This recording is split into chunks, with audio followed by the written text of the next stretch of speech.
It's been a while since I did an actual review of a game here, let alone a mobile game. But admittedly, I love Clash of Clans, so with the spiritual successor to that game out now, it was kind of impossible to resist. Clash Royale is somewhat of a mixture of a tower defense game and a very trimmed down real-time strategy game, all set within the same universe as Clash of Clans. Players pick any combination of 8 different troop types or spell attacks to try and destroy a pair of defense towers as well as a main structure in the middle called the Crown Tower. Destroying a defense tower awards you 1 crown, and the player with more crowns at the end of the battle wins. Destroy the other player's crown tower and earn an automatic 3 crown victory. If that seems fairly simple enough, it's because that's largely what it is, and not necessarily to the game's benefit. Clash Royale has mechanics in place such as advancing to higher, more competitive, and higher prize-yielding arenas as a player earns more trophies. But each arena is the exact same battleground layout, offering no diversity for what could have potentially been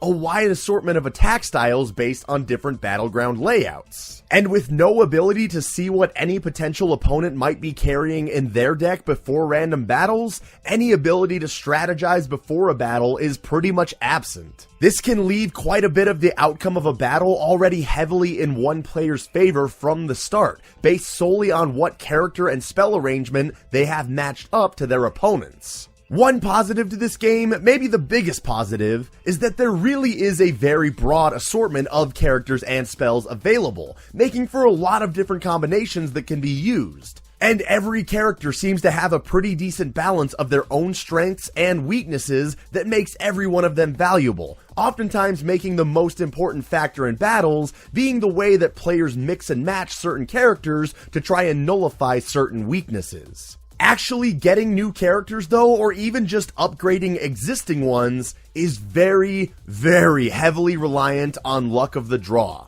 Characters and their upgrades are achieved by acquiring cards. Once enough cards of those characters have been acquired, they can be leveled up using gold. The only way to acquire cards or gold though, is through the chests you get after winning a battle. Each chest takes a minimum of 3 hours to open, with the better chests you rarely acquire anyway, taking significantly longer. Only 1 chest can be set to open at a time, and you can only hold a maximum of 4 chests in your overall inventory, which essentially discourages you from playing the game when you've got a full slate. Those chests don't automatically queue themselves up to be opened either.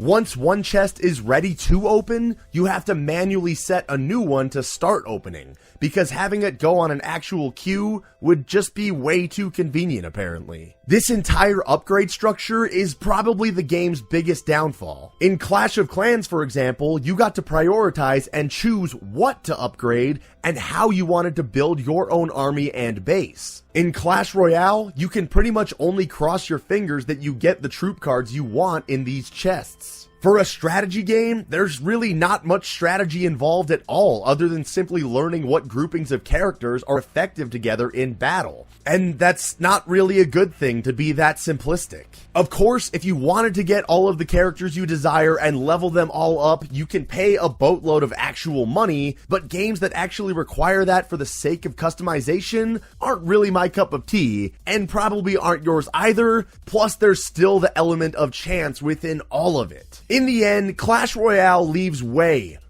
too much of the progression up to chance. There's little to no reward for actually being good at the game, and really not much of an ability to be very good at the game either. Couple that all with the fact that to even get a chance at upgrading, you have to wait hours at a time for very small rewards, and it's a game that likely won't do much for most players once the initial excitement of playing something new has worn off.